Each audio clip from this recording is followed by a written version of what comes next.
Then इसमें आ गया है आपका एनपीसी। एनपीसी आपका 4 मार्क्स में भी आ सकता है, ये आपका 8 मार्क्स में भी आ सकता है। ये क्वेश्चन भी आप करके जाइएगा, कुछ इसमें न्यूमेरिकल आपका नहीं है। नॉर्मल प्रोबेबिलिटी कर्व क्या है? ये बेल शेप्ड कर्व होता है। ये क्या होता है? इसमें डिस्ट्रीब्यूशन ऑफ प्रोबेबिलिटी दिखाई जाती है ओवर वैल्यूज, वैल्यूज के साथ प्रोबेबिलिटी दिखाई जाती है, उसे कहा जाता है नॉर्मल प्रोबेबिलिटी कर्व। वो कुछ इस टाइप का होता है कि भाई एक पीक पे आएगा वो परफेक्ट, और फिर उसके बाद दोबारा से वैसे ही डाउन चला जाएगा जैसे वो स्टार्ट हुआ था। तो इसे कहा जाता है normal probability curve.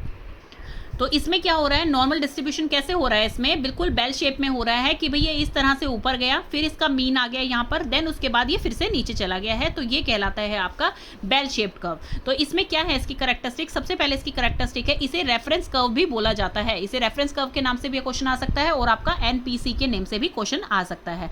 Normal curve की जो ज्यादा सिग्निफिकेंस होती है वो हमारी सोशल साइंस में होती है, बिहेवियरल साइंस में होती है, उसमें ये ज्यादा यूज किया जाता है। तो सबसे पहले इसके कैरेक्टरिस्टिक क्या है? सबसे पहले इसको हम डाइसेक्ट करेंगे बीच में से। तो यही है बाइलेट्रिकल सिमेट्री की, इसको बीच में से डाइसेक्ट करेंगे तो ये वाली तरफ और ये वाली तरफ दोनों बिल्कुल सेम होंगी, बिल्कुल सिमेट्री में होंगी।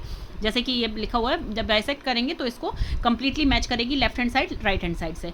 फिर है एसिम्प्टोमेटिक। एसिम्प्टोमेटिक का मतलब है कि जो इसकी हॉरिजॉन्टल लाइन है वो कितनी भी एक्सटेंड की जा सकती है, ये इसका मतलब है। देन है mean median mode. Mean median mode जो है वो कहाँ फॉल करेगा? इसके बिल्कुल मिडल पॉइंट पे, जहां पर ये जो लाइन लगा रखी है that is called mean median mode, कि भाई इसमें यहाँ पर बिल्कुल सिमेट्री आ रही है, न्यूमेरिकल यहाँ पर बिल्कुल इक्वल आएगा। देन है इसमें कि प्लस माइनस स्टैंडर्ड डेविएशन इसमें शो कर रखा है। कैसे? यहाँ पर देखिए, यहाँ पे जो है ये मीन आ गया आपका बीच का, तो इसके इस तरफ वाले सारे माइनस में होंगे, इस तरफ वाले सारे प्लस में होंगे और इक्वल डिस्टेंस में होंगे, जैसे हमें यहाँ दिख रहे हैं -1 + 1 -2 + 2, यहाँ पर -3 या +3, ये 3 आएगा, ये 2 आएगा, यहाँ पे गलत प्रिंटिंग है।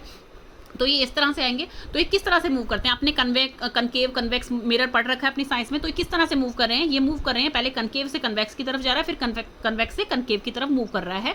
तो ये इसमें लिख रखा है कि ये जो बेल शेप है ये किस तरह से मूव कर रहा है। देन है total area of NPC is divided into standard deviation. Standard deviation में डिवाइड कर रखा है, ये आप याद करके जाइएगा कि फर्स्ट दो की जो है वो है 68.26, ये इसकी पर्टिकुलर स्टैंडर्ड डेविएशन है, इतनी ही आती है इसकी जब -1 से +1 की तरफ जाते हैं ये। देन -2 से +2 की तरफ 95.4 एंड -3 से +3 तक 99.73। तो ये आप याद करके लिख सकते हैं इसमें।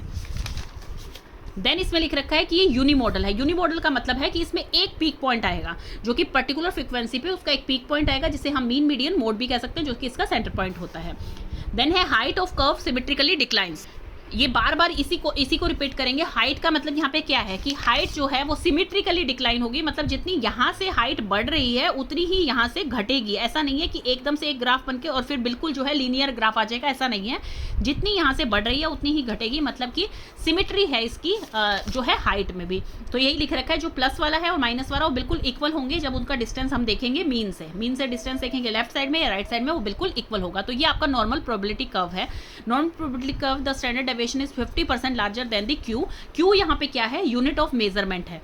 तो इतना करना है आपको। ये फॉर्मूले भी याद करके इसमें जरूरत नहीं है, क्योंकि 4 मार्क्स में ज्यादातर आता है या 8 मार्क्स में आता है, तो इतना फॉर्मूले याद करने की जरूरत नहीं है। आप इसमें 3 पेजेस आराम से फिल कर सकते हैं जब आप ये डायग्रामेटिकली दिखाएंगे कि इनको डाइसेक्ट किया जाता है, सिमेट्री आती है, कनकेव से कन्वेक्स की तरफ, कन्वेक्स से कनकेव की तरफ मूव करता है। इनके बीच की एक में दिखा देंगे आप इस तरह से स्टैंडर्ड डेविएशन कितनी है इनकी, पर्टिकुलरली एक ग्राफ में आप दिखा देंगे कि हॉरिजॉन्टली जो है कितना भी आप एक्सटेंड इसे कर सकते हैं। तो ये आपका हो गया है नॉर्मल प्रोबेबिलिटी कर्व।